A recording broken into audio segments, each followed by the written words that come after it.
Hello everyone, this is Rajkumar Yadav और आप देख रहे हैं बेसिक विद्यापीठ यूट्यूब चैनल। तो पिछले लेक्चर में हम लोग सॉल्यूशन के देखे थे कि जो आपके कोलिगेटिव प्रॉपर्टीज़ होते हैं वो कितने थे, 4 कोलिगेटिव प्रॉपर्टी था।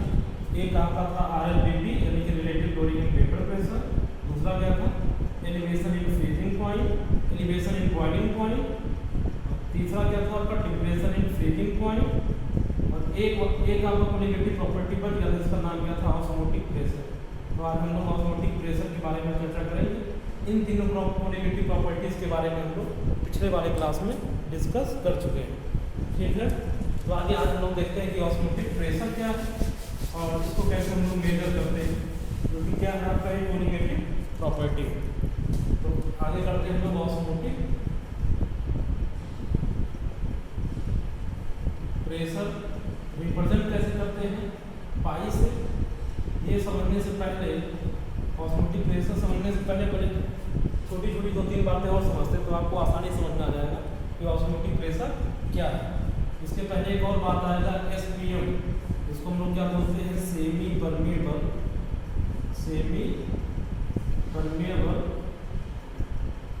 मेम्ब्रेन। इसी को शॉर्ट फॉर्म में हम लोग क्या लिखते हैं, SPM। सेमी परमिएबल मेम्ब्रेन एक क्या है, आप एक पार्चमेंट पेपर होता है, इसको आप एनिमल मेम्ब्रेन भी बोल सकते हैं।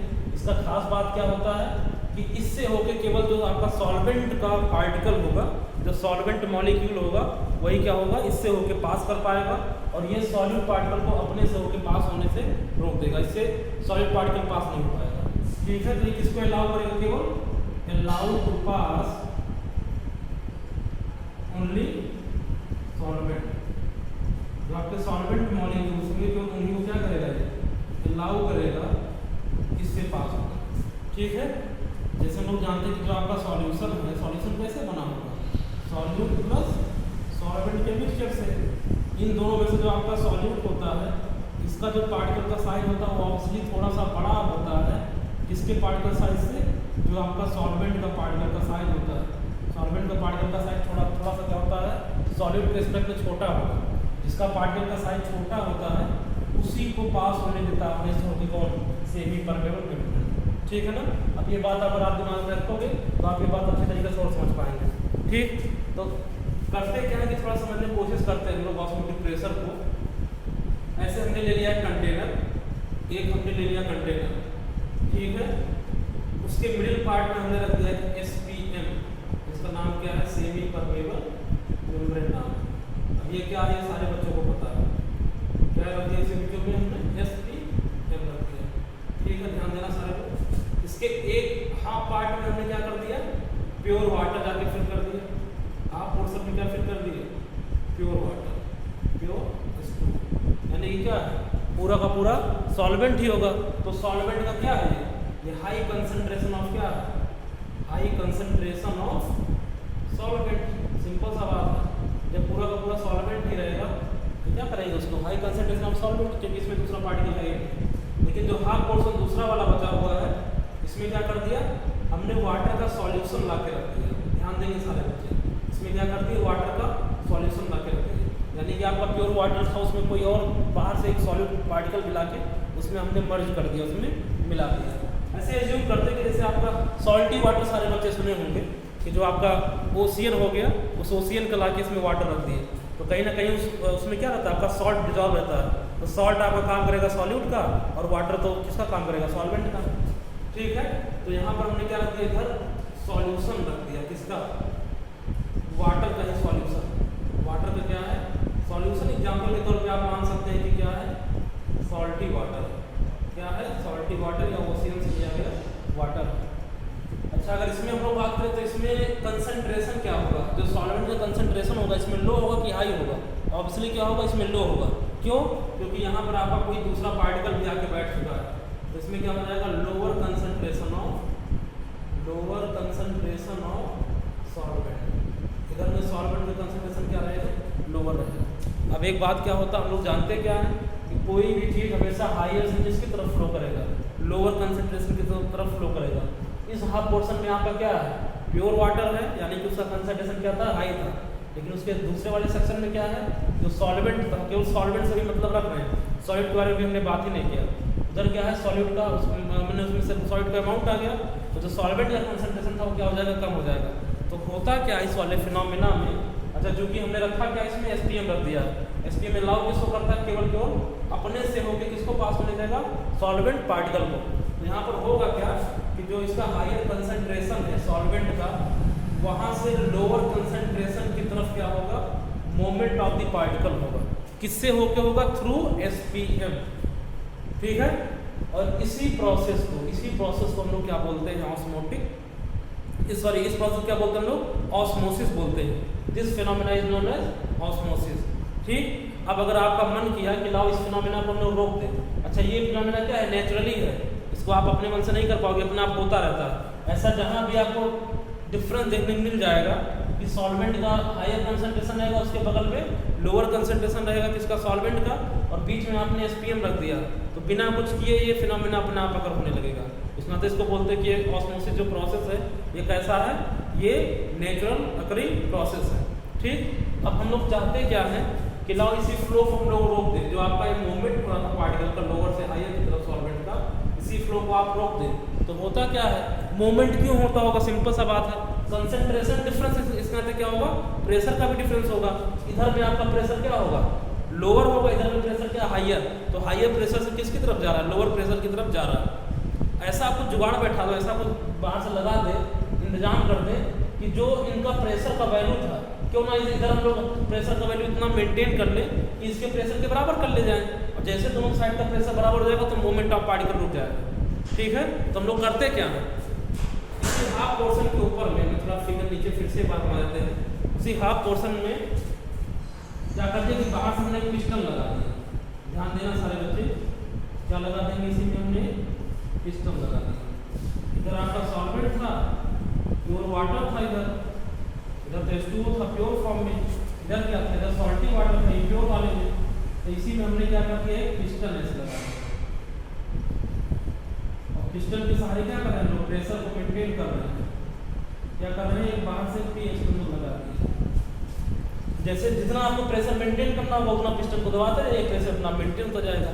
तो एक तो ऐसा प्रेशर आएगा कि जब आपका इस मोमेंट, जो आपका मोमेंट हो रहा है सॉल्वेंट पार्टिकल का हायर से लोअर की तरफ, उस मोमेंट को रोक ले जाए। और जिस खास प्रेशर पे ये मोमेंट रुक जाता है, यानी कि ऑस्मोसिस प्रोसेस आपने बंद कर दिया, ऑस्मोसिस प्रोसेस क्या कर दिया आपने, स्टॉप कर दिया। तो जिस खास प्रेशर पे आप स्टॉप कर देते हैं ऑस्मोसिस फिनोमेना को, that particular pressure is known as osmotic pressure, उसको हम लोग क्या बोलते हैं, ऑस्मोटिक प्रेशर बोलते हैं। बहुत सिंपल सा बात है। और एक बात ऐसा हो जाएगा कि आप अगर इसका वैल्यू थोड़ा ज़्यादा कर दो, प्रेशर का मतलब जितना आपको प्रेशर मेंटेन करना था उससे आपने प्रेशर थोड़ा सा ज़्यादा कर दिया, तो देखिए कि उल्टा फ्लो होने लगा, जो यहाँ का सॉल्वेंट का पार्टिकल था यानी कि लोअर से हायर की तरफ आने लगा, क्योंकि आपने ज़बरदस्ती कर दिया ना, ऊपर से प्रेशर का वैल्यू बढ़ा दिया, तो ऑस्मोसिस का उल्टा प्रोसेस होने लगेगा। इसी फिनोमेना को हम लोग बोलते हैं रिवर्स ऑस्मोसिस। आपके घर में हर जगह आरओ लगा होगा, उसी को शॉर्ट फॉर्म में आरओ बोलते हैं। उसमें क्या करता है, अब यहाँ पे जो आपका सॉल्वेंट रहेगा, जो वाटर रहेगा, वाटर निकल के कहाँ आके जमा होगा, अपने हायर अमाउंट में। ये वाला वाटर तो आपका पहले से प्योर था, ये वाला क्या था, इम्प्योर था, तो ये इम्प्योर वाला वाटर निकल के आके प्योर में जुड़ रहा है। इस तरीके से प्यूरिफिकेशन ऑफ वाटर होता है, जो आपके घर में आरओ लगा होता है, उसका आरओ का नाम ही रिवर्स ऑस्मोसिस होता है, शॉर्ट फॉर्म में उसको आरओ बोलते हैं। ठीक है, सारे बच्चे समझ गए होंगे कि क्या है आपका ऑस्मोसिस, ऑस्मोटिक प्रेशर क्या है और रिवर्स ऑस्मोसिस क्या है, कैसे मेजर करते हैं उसके बारे में बात कर लेते हैं। लेकिन पहले थोड़ा सा बात दे देते हैं, पहले लिख लीजिए कि ऑस्मोसिस क्या है। तो ऑस्मोसिस कैसे डिफाइन करेंगे, कैसे डिफाइन करेंगे ऑस्मोसिस को, कि जो आपका सॉल्वेंट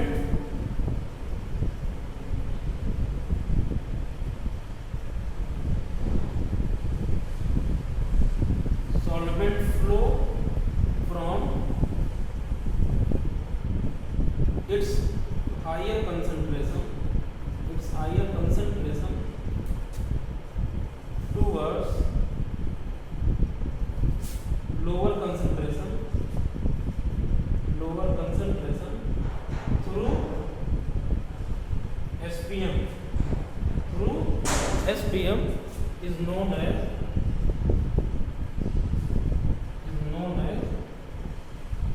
ऑस्मोसिस। इसी को हम लोग क्या बोलते हैं, ऑस्मोसिस बोलते हैं। अच्छा, ये फिनोमेना है, वैसे यहाँ मैं लिख दे रहा हूँ, फिनोमेना कैसा है, मैन मेड है, आर्टिफिशियल कि नेचुरल है, is a naturally occurring phenomena. क्या है ये? नेचुरली अकरिंग फिनोमेना है, उसको आपको करना नहीं पड़ेगा। ऐसा अगर आप मेंटेन कर लेंगे तो अपने आप ही प्रोसेस होने लगेगा। ठीक है, अब क्या कर दिए, अब हम लोग जाके डिफाइन करते हैं ऑस्मोटिक प्रेशर क्या है। यहाँ तो सारे बच्चे समझ गए होंगे। अब डिफाइन करते हैं कि ऑस्मोटिक प्रेशर क्या है। कि इतना प्रेशर आपने क्या कर दिया, बाहर से प्रेशर लगा दिया कि जो आपका ऑस्मोसिस प्रोसेस था, जो ऑस्मोसिस फिनोमेना था, उसको आप स्टॉप कर दिए। जिस खास प्रेशर पे स्टॉप हो गया that is known as osmotic pressure. Symbol क्या है उसका? पाई। तो क्या करेंगे, the external pressure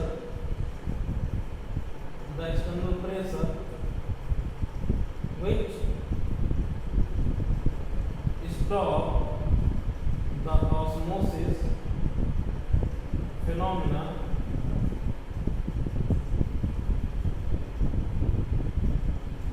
is called osmotic pressure। इसी को हम लोग क्या बोलते हैं? ऑस्मोटिक प्रेशर के नाम से जानते हैं। जिस खास प्रेशर पे आपका ये फिनोमेना क्या हो जाए, ये फिनोमेना आपका स्टॉप हो जाए that is known as osmotic pressure. अब रही बात कैसे आप इसको मेजर करोगे ऑस्मोटिक प्रेशर को। ऑस्मोटिक प्रेशर को कैसे मेजर करोगे? तो पहले आप लोग इसका स्क्रीनशॉट ले लीजिए, जिसको लेना चाहते हैं स्क्रीनशॉट ले लीजिए। तो मैं आगे बता रहा हूँ, ले लिया। ठीक है, कैसे मेजर करें? तो बहुत सिंपल सा बात है। आइडियल जैसे क्वेश्चन सारे बच्चे पढ़े होंगे। वहाँ पर क्या होता है? PV equal to NRT. PV equal to क्या होता है? एनआरटी। जब आपको ऑस्मोटिक प्रेशर मेजर करना हो तो इसी T को किससे कन्वर्ट कर लो? इससे कन्वर्ट कर लेते हैं पाई से। तो क्या हो जाएगा? पाई V इक्वल टू एनआरटी हो जाएगा, जहाँ पर पाई आपका क्या है? Osmotic pressure. बाकी सारा चीज़ वही है, वॉल्यूम हो जाएगा, नंबर ऑफ मोल किसका सॉल्यूट का, R हो जाएगा, T हो जाएगा। इस तरीके से हम लोग मेजर करते हैं पाई का वैल्यू। ठीक है, अब एक और बात कि अगर आपका जो pH का वैल्यू था अगर वो इससे ज़्यादा हो गया, जितना आपने प्रेशर अप्लाई किया वो प्रेशर आपका ज़्यादा पड़ गया, जिससे ऑस्मोटिक प्रेशर से ज़्यादा पड़ जाएगा, तो क्या हो जाएगा? जो आपका फ्लो था अब लोअर कंसंट्रेशन से हायर की तरफ होने लगेगा। और इसी फिनोमेना को हम लोग क्या बोलते हैं? Reverse osmosis. इफ क्या हो जाएगा? P एक्सटर्नल अगर ये बड़ा पड़ जाएगा किससे? पाई से, जो फिनोमेना हो जाएगा उसको क्या बोलेंगे? Reverse osmosis. क्या बोलेंगे उसको? Reverse osmosis. और रिवर्स ऑस्मोसिस का भी प्रेशर मेजर करने के लिए हम लोग फॉर्मूला क्या अप्लाई करते हैं? पाई V इक्वल टू एनआरटी। ठीक है, डिफिनेशन लिख सकते हैं कि इफ रिवर्स ऑस्मोसिस का, रिवर्स ऑस्मोसिस इसी को क्या बोलते हैं शॉर्ट फॉर्म में RO, जो कि सारा एग्जाम्पल आप देख सकते हैं, आपके घर में रहता भी है। वाटर को प्यूरिफाई करने के लिए RO को लगवाते हैं। ठीक है, क्या हो जाएगा कि if P external is greater than pi, हम लोगों को पता है कि P एक्सटर्नल क्या और पाई क्या है, then solvent flow from lower concentration to higher concentration. This is known as reverse osmosis. इसी को हम लोग क्या बोलते हैं? रिवर्स ऑस्मोसिस के नाम से जानते हैं। इसका भी वैल्यू आपको निकालना हो तो क्या करेंगे? इसमें फॉर्मूला क्या लगाएंगे? P equal to NRT. क्योंकि आपका जो P था वो पाई के बराबर तो है नहीं, इस बार क्या है? P आपका पाई के बराबर थोड़ी ना, इस बार क्या हो जाएगा? यहाँ पर P एक्सटर्नल हो जाएगा, तो P external P equal to NRT. एकदम सिंपल प्रोसेस। ठीक है, यहाँ तो सारे बच्चे इसका ले लें, स्क्रीनशॉट ले लें, फिर हम लोग आगे बढ़ते हैं। ठीक, यहाँ तो सारे बच्चे जल्दी से स्क्रीनशॉट ले लिया। ठीक है, आगे चल रहे हैं। अब देखिए एक बार मैं पूरा मसला समराइज कर देता हूँ। जितना आपने कोलिगेटिव प्रॉपर्टी पढ़ा, सारा का सारा कोलिगेटिव प्रॉपर्टी कहाँ एप्लीकेबल होता है? एप्लीकेबल ऐसे जगह पर होता है जहाँ पर आपने जितना पार्टिकल, क्योंकि हम लोग देख के रखते हैं कि जो यहाँ पर कोलिगेटिव प्रॉपर्टी है किसके ऊपर डिपेंड करता है? क्वांटिटी ऑफ सॉलिड के ऊपर। यानी कि वो आपका बैलेट कहाँ पर होगा? ऐसे जगह पर, ऐसे सॉल्यूशन में बैलेट होगा कि जहाँ पर जितना आपने सॉल्वेंट, जितना आपने सॉल्यूट का अमाउंट उसमें डाला था, किसमें? सॉल्यूशन में, जब वो अमाउंट आपका चेंज ना हो, अगर कहीं गलती से अमाउंट भी चेंज होने लगा किसका? सॉलिड पार्टिकल का तो कहीं ना कहीं आपका जो कोलिगेटिव प्रॉपर्टी था वो चेंज हो जाएगा, कि कांस्टेंट रहेगा, उस समय चेंज हो जाएगा। तो आपको ये जानना बहुत ज़रूरी है कि ये जो आपके चारों के चारों कोलिगेटिव प्रॉपर्टी थे ये किस दायरे में काम करेंगे, इनका जो लिमिटेशन या इनका क्राइटेरिया है वो कैसा है, कहाँ पर काम करेगा। ठीक है, तो कौन कौन से कोलिगेटिव प्रॉपर्टी से पहले जैसे देख लेते हैं। ये क्या था आपका RL dP था, ये किसके डायरेक्टली प्रोपोर्शनल था, इक्वल टू कितना आया था, ये मोल फ्रैक्शन ऑफ सॉलिड के डायरेक्टली प्रोपोर्शनल था। ठीक, ये पहला वाला था। जैसे दूसरा हमने क्या देखा था, एलिवेशन इन बॉइलिंग पॉइंट क्या आया था, ये एलिवेशन इन बॉइलिंग पॉइंट कितना आया था, डेल्टा टीवी को इसको कैसे लिखते थे, डेल्टा टीवी इक्वल टू कितना आया था, केबी इंटू क्या आया था, मोलरिटी आया था, जहाँ पर केबी आप जानते थे क्या था, मोलर एलिवेशन कांस्टेंट। ठीक है, वो किसका प्रॉपर्टी होगा, सॉल्वेंट का। ये दूसरा बात था। जैसे तीसरा क्या देखे, depression in freezing point delta TF कितना आया था, KF इंटू मोलरिटी। यहाँ भी लोग जानते थे कि KF क्या था, डिप्रेशन मोलर कांस्टेंट किसका था, फ्रीजिंग पॉइंट का था, इसका वो भी सॉल्वेंट का। चौथा अभी क्या देखते हैं हम लोग, ऑस्मोटिक प्रेशर लिखते कैसे हैं, पाई से, पाई भी इक्वल टू कितना होता है, nRT। ये कौन सा कोलिगेटिव प्रॉपर्टी, चौथा वाला। चारों में अगर ध्यान से देखें तो सारा का सारा कोलिगेटिव प्रॉपर्टी किसके डायरेक्टली प्रोपोर्शनल है, कहीं ना कहीं अमाउंट ऑफ सॉल्यूट के। यहाँ देखो मोलरिटी वाला टर्म है, यहाँ नंबर ऑफ मोल, वो भी किसका, सॉल्यूट का। यहाँ मोल फ्रैक्शन भी किसका था, सॉल्यूट का ही था।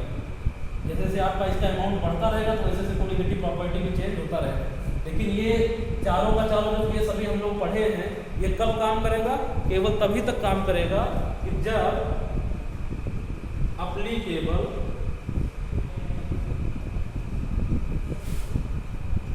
ओनली फॉर नो डिसोसिएशन और एसोसिएशन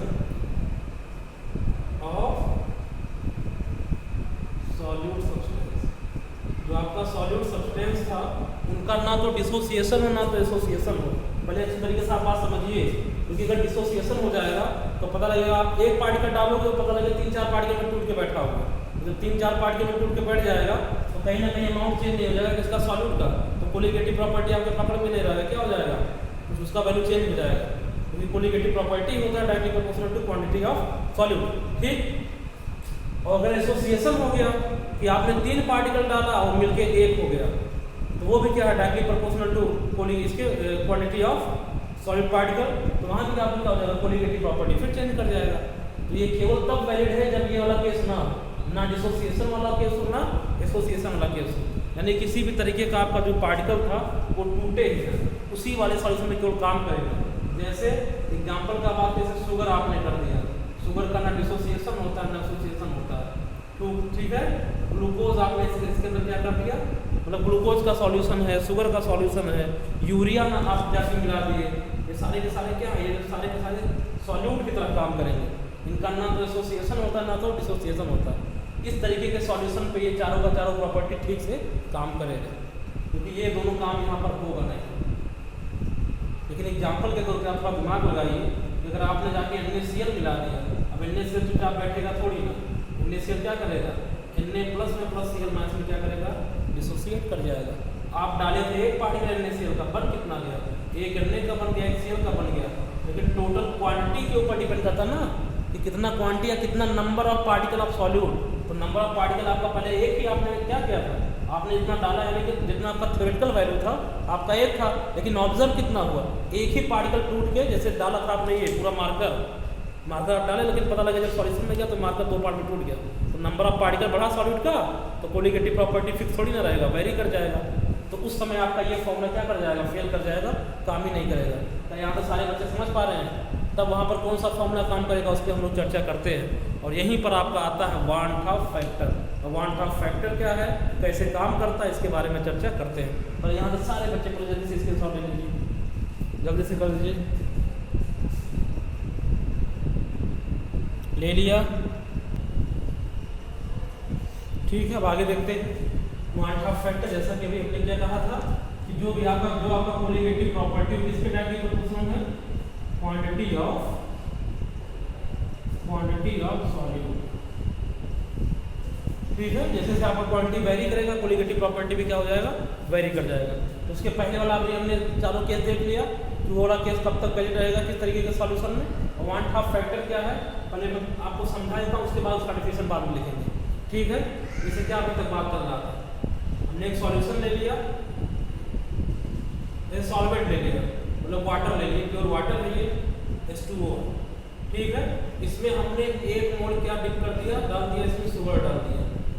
ठीक है, अब 1 मोल अगर शुगर डालेंगे, शुगर का केस क्या है, ना तो एसोसिएट करेगा उसका पार्टिकल, ना तो डिसोसिएट करेगा। 1 मोल अगर आप इसमें शुगर क्या करेंगे, डालेंगे, आके डिजोल्व करवाएंगे, तो डिजोल्व होने के बाद भी 1 मोल शुगर ही रहेगा इस सॉल्यूशन में। ठीक है, यानी कि इसमें जो कोलिगेटिव इसका जो अमाउंट ऑफ पार्टिकल था, अमाउंट ऑफ सॉल्यूट था, जितना डिजोल्व करने के पहले था उतना डिजोल्व करने के बाद था। यानी कि डिजोल्व करने के पहले जो रहता है उसको हम लोग बोलते हैं थ्योरेटिकल वैल्यू, उसको क्या बोलते हैं, थ्योरेटिकल वैल्यू। और यहाँ पर जब डिजोल्व हो गया उसके बाद जो वैल्यू निकल के आता है उसको क्या बोलते हैं, ऑब्जर्व्ड वैल्यू। तो अभी तक का हम लोग जो अभी तक पढ़ाई कर रहे थे वो कौन सा केस रहता था कि जब आपका थ्योरेटिकल वाला जो वैल्यू था वो किसके बराबर रहता था, ऑब्जर्व्ड वैल्यू के बराबर रहता था। ठीक है, जितना आप पहले डालते थे मतलब सॉल्यूशन में डालने पहले जितना पार्टिकल था उतना ही सॉल्यूशन में डिजॉल्व करने के बाद पार्टिकल आया। ठीक, लेकिन अगर इसी जगह पे शुगर के जगह पे अगर आप इसमें 1 मोल जाके NaCl अगर आप इसमें सॉल्यूशन में डाल दें तब क्या होगा, जैसे इसमें NaCl आया, NaCl तुरंत अपने आप में क्या करेगा, डिसोसिएट कर देगा, Na प्लस इसमें Cl-। आप डाले थे 1 मोल NaCl, एक मोल था, एक पार्टिकल था NaCl का, या 1 मोल आप मान लो, ठीक है, 1 मोल NaCl का पार्टिकल था, लेकिन अब 1 मोल NaCl बन जाएगा और 1 ही मोल क्या बन जाएगा, Cl- बन जाएगा। तो आपका जो ऑब्जर्व वैल्यू था इस वाले केस में, जो आपका थ्योरेटिकल वैल्यू था, शुरुआत वाला जो थ्योरेटिकल वैल्यू था, या उसी को बोलेंगे क्या, थ्योरेटिकल कोलिगेटिव प्रॉपर्टी, ऐसा भी कह सकते हैं।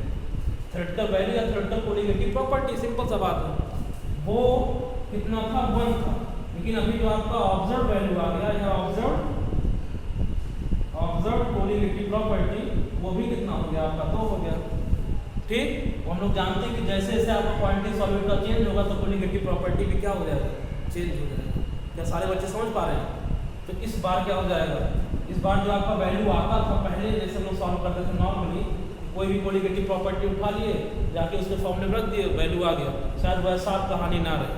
कहीं ना कहीं जो आपका ये ऑब्जर्व वैल्यू है, जो आपका ऑब्जर्व वैल्यू है, वो कहीं ना कहीं किसको इफेक्ट कर देगा, कोलिगेटिव प्रॉपर्टी को इफेक्ट कर देगा। तो देखते हैं कैसे इसको सॉल्व करते हैं। कि जैसे आपने NaCl ले लिया, इसमें टूटा, Na प्लस में लिया, पूरा टूट जाएगा, Na प्लस में टूट गया, प्लस किसमें चला गया, Cl- में चला गया। ठीक, टाइम t=0 पे इसका एक पार्टिकल था, ऐसे 0 0 रहा होगा, लेकिन कुछ देर बाद टाइम t=इक्विलिब्रियम में पूरा टूट जाएगा, तो 0 बचेगा, कितना बचेगा, 1 बचेगा।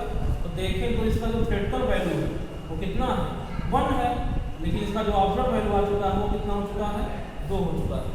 ठीक, तो कोलिगेटिव ये जो आपका जो वांट हाफ फैक्टर होता क्या है, वांट हाफ फैक्टर होता है कौन सा, ऑब्जर्व कोलिगेटिव प्रॉपर्टी बाय कौन सा, थ्योरेटिकल कोलिगेटिव प्रॉपर्टी। अब सारे बच्चे समझ पा रहे हैं। इसके पहले जो भी हम लोग केस पढ़ा था उसमें क्या था, क्योंकि थ्योरेटिकल का वैल्यू ऑब्जर्व के बराबर था, तो इसको रेशियो कितना होता था, हमेशा 1 के बराबर आता था। तो किसी भी तरीके का चेंज होता ही नहीं था। जितना पार्टिकल आप उसमें क्या करते थे, सॉल्यूशन में डिप करते थे, जितना पहले था उतना ही डिप करने के बाद में रहता था। लेकिन अभी ऐसा मामला नहीं है एसोसिएशन या डिसोसिएशन वाले केस में। तो जो आपका वांट हाफ फैक्टर है, वांट हाफ फैक्टर क्या है, it is the ratio of observed colligative property to, मैं लिख देता हूँ, it is the ratio of observed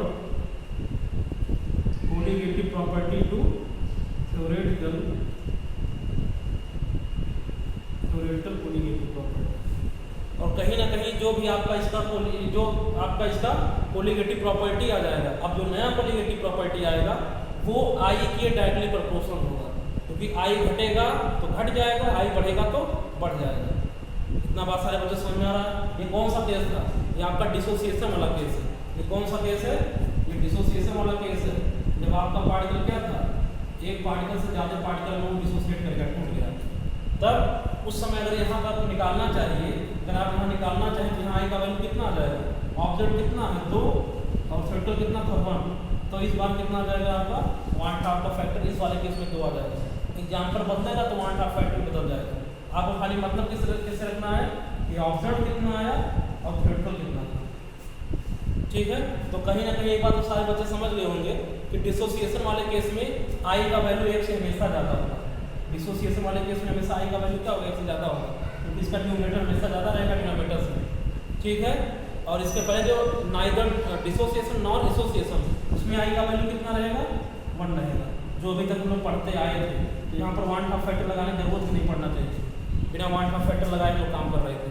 लेकिन अभी जैसे डिसोसिएशन और 1/2 लग गया, एसोसिएशन वाला भी एग्जाम्पल देख लेते हैं। एसोसिएशन का एग्जाम्पल डाइमराइजेशन आप जानते हैं, जैसे बेंजीन ले लिए या CH3COH ले लिए, एस्टिक एसिड का 2 मॉलिक्यूल ले लिए और बेंजीन के प्रेजेंस में, अगर इसको बेंजीन के प्रेजेंस में बेंजीन एज सॉल्वेंट ले लेते हैं तो ये डाइमर बन जाता है। क्या बन जाता है, CH3COH का होल्ड 5 बन जाता है। आप यहाँ पर लेके चले थे 2 पार्टिकल, बाद में दोनों मिलके एक बन गया, दोनों मिलके क्या बन गया, एक बन गया। अच्छा एक बात और समझ जाइए, पहले मास क्या था आपका, ज़्यादा था, मास क्या था यहाँ पर ज़्यादा था, मास कम था, पहले मास कम था। अरे 2 पार्टिकल मिले थे, 2 पार्टिकल का मास रहता था, 2 अलग अलग पार्टिकल थे, उनका अलग अलग मास था। अभी दोनों पार्टिकल मिलके एक पार्टिकल बन गया, तो अब इसलिए क्या हो गया, इसका मास बढ़ गया। ये कौन सा केस है आपका, एसोसिएशन वाला केस। कौन सा केस है, एसोसिएशन, यानी कहीं ना कहीं आपका पार्टिकल का मास भी चेंज हो रहा है। तो पार्टिकल के मॉलिक्यूलर मास में भी हम लोग टर्म लगा देते हैं कि थ्योरेटिकल मॉलिक्यूलर मास, उसको क्या बोलते हैं, ऑब्जर्व्ड मॉलिक्यूलर मास, ठीक है ना। या ऑब्जर्व्ड को एक और नाम देते हैं, उसको बोलते हैं, बुक में आपने लिखा होगा, कहीं कहीं देखेंगे आप, वहाँ लिखा रहेगा एबनॉर्मल मॉलिक्यूलर मास, ठीक है ना। तो एबनॉर्मल मॉलिक्यूलर मास भी क्या होता रहेगा, चेंज होता रहेगा, ठीक। जैसे अगर इसी का हम केस ले लिए कि इसका थ्रेटल कितना था बताइए, 2 पार्टिकल था, लेकिन इसका जो ऑब्जर्व्ड वैल्यू है वो कितना आ जाएगा, 1 आ जाएगा। इस बार अगर आप 1/2 फैक्टर निकालेंगे तो कितना हो जाएगा, ऑब्जर्व्ड कोलिगेटिव प्रॉपर्टी बाई कितना हो जाएगा, थ्रेटल कोलिगेटिव प्रॉपर्टी कितना हो जाएगा, 1/2, जो कि किससे लेस है, 1 से छोटा है, 1 से क्या है, छोटा हो जाएगा। इस डिसोसिएशन वाले केस में देखिए, शुरुआत में क्या था आपका, मास कम था, अब ये पार्टिकल में टूट गया, तो कहीं ना कहीं मास क्या हुआ, अलग अलग बढ़ गया, इतना भी अपना हुआ, अरे 1 से 2 बन गया ना। तो डिसोसिएशन वाले केस में जो आपका ऑब्जर्व्ड मॉलिक्यूलर मास आता है पार्टिकल का, वो बढ़ जाता है, और एसोसिएशन वाले केस में क्या हो जाता है, घट जाता है, ठीक है। तो इसके सहायता से आप इसके हेल्प से क्या कर सकते हैं, एक हम लोग एक छोटा सा टेबल बना लेते हैं जिससे आपको समझने में आसानी हो, ठीक। तो 1/2 फैक्टर से हम सीख रहे हैं, अभी और इसके हम लोग और चर्चा करेंगे आगे।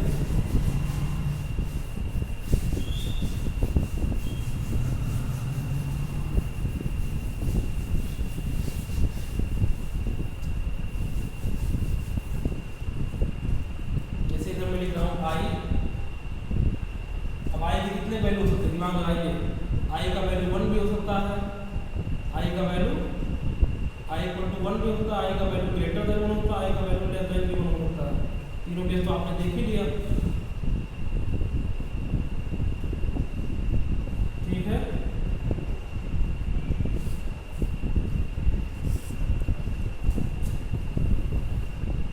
ये क्या है, नाइदर एसोसिएशन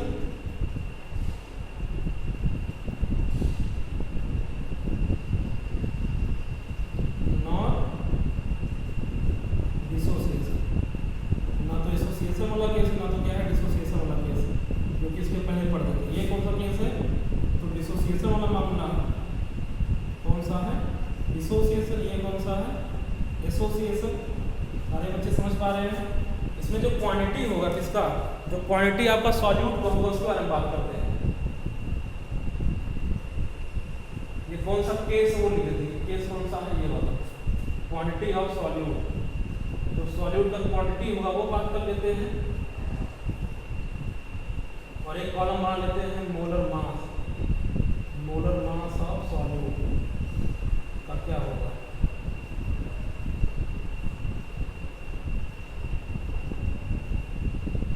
ठीक है। देखिए ध्यान से, जो क्वांटिटी ऑफ मॉलिक्यूल रहेगा वो क्या रहेगा, इसमें कांस्टेंट रहेगा, क्योंकि पार्टिकल जब आपका टूटा ही नहीं, कोई मतलब ही नहीं रहा।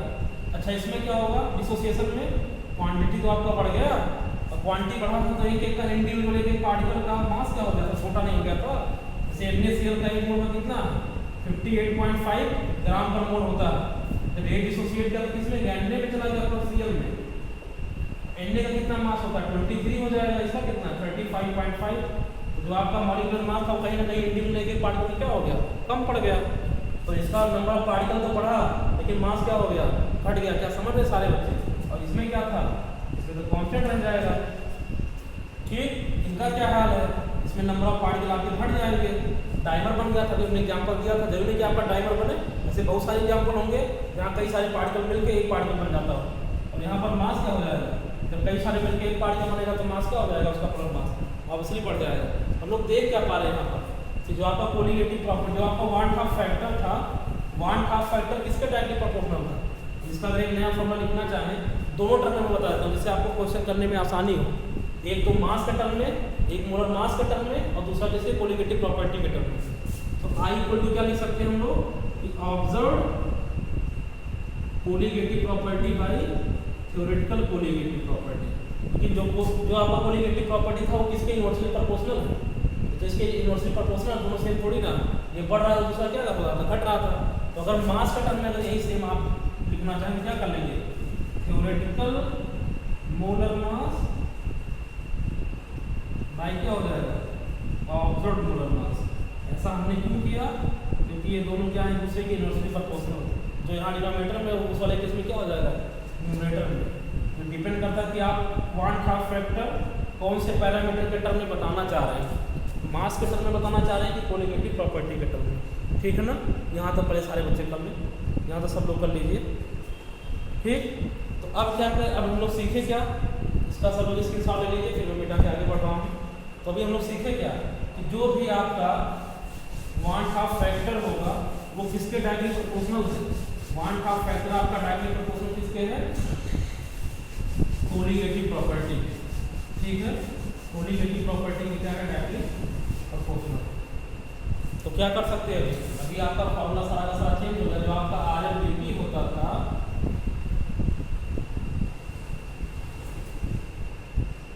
वो क्या हो जाएगा, I इंटू SB हो जाएगा। अब I से क्या हो जाएगा, मल्टीप्लाई। अगर I का वैल्यू 1 रहेगा तो नाइदर डिसोसिएशन नॉर एसोसिएशन वाला केस है। अगर डिसोसिएट करेगा तो आपसे क्या हो जाएगा, कोलिगेटिव प्रॉपर्टी बढ़ जाएगा, एसोसिएट करेगा तो घट जाएगा।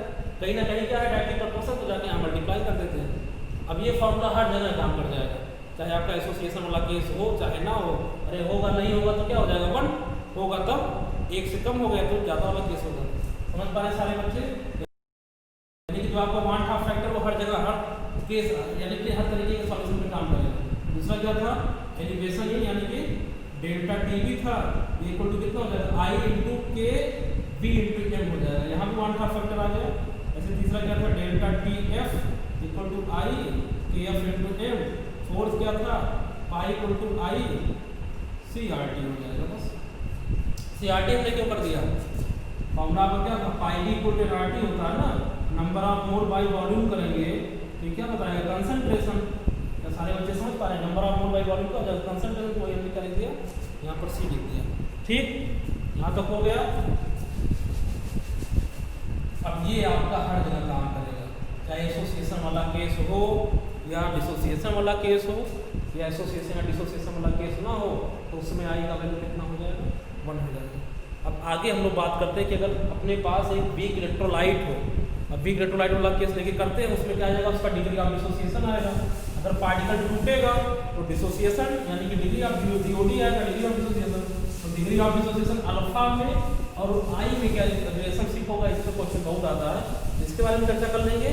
और एक अगर पार्टिकल वीक इलेक्ट्रोलाइट भी लेकिन पार्टिकल ऐड हो रहा है यानी कि एसोसिएशन वाला केस है, तो उसमें क्या करेंगे हम लोग, वहाँ पर degree of association term use करते हैं। तो जो आपका डिग्री ऑफ एसोसिएशन वाला टर्म आएगा उससे I का क्या रिलेशनशिप होगा, इस पर क्वेश्चन आता है। ये 2 तरीके का बात आएगा, एसोसिएशन वाला और डिसोसिएशन वाला। तो उसके डिग्री ऑफ डिसोसिएशन में क्या क्या रिलेशनशिप बन सकता है, उस पर हम लोग चर्चा करेंगे। तो नेक्स्ट वाले क्लास में वो कर लेंगे, और उसके बाद साथ में ही एजियोट्रॉपिक मिक्सचर भी कर लेंगे, और उसके बाद ये वाला चैप्टर आपका खत्म हो जाएगा। ठीक है, तो यहाँ तक कर लेते हैं। Thank you.